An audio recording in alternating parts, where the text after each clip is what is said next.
Bon mes amis, nous allons parler du psaume 80 à présent, du verset 13. Le psalmiste ici qu'il a écrit, c'est Asaph. Il parle de la vigne du Seigneur, de l'église. Ma vigne est la vôtre. Pourquoi as-tu ouvert des brèches dans ces clôtures, de sorte que tous les passants la grappillent? Donc là, on va comprendre alors la chose suivante.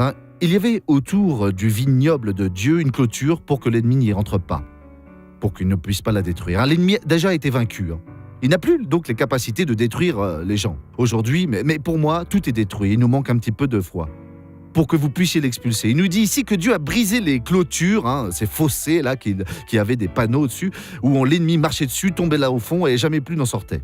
À présent, non.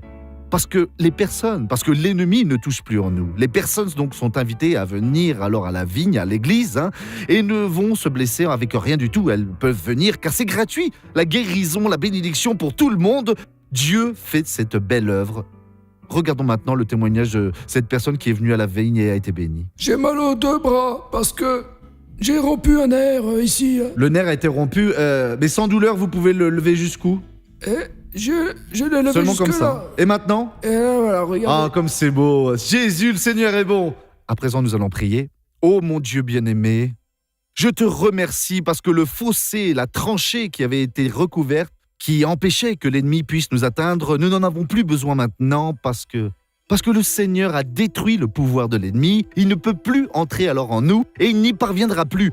À moins que nous lui donnions alors une brèche pour qu'il entre dans notre dos. Alors viens, l'affaire devient très dure. Ô Père, mais cela n'arrivera pas en aucune façon. Bien au contraire, les perdus viendront comme ça dans un essaim. Aucun d'eux ne va se blesser. Ils vont manger du véritable pain.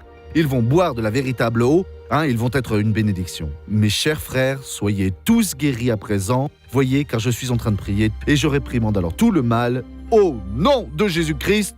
Merci Père.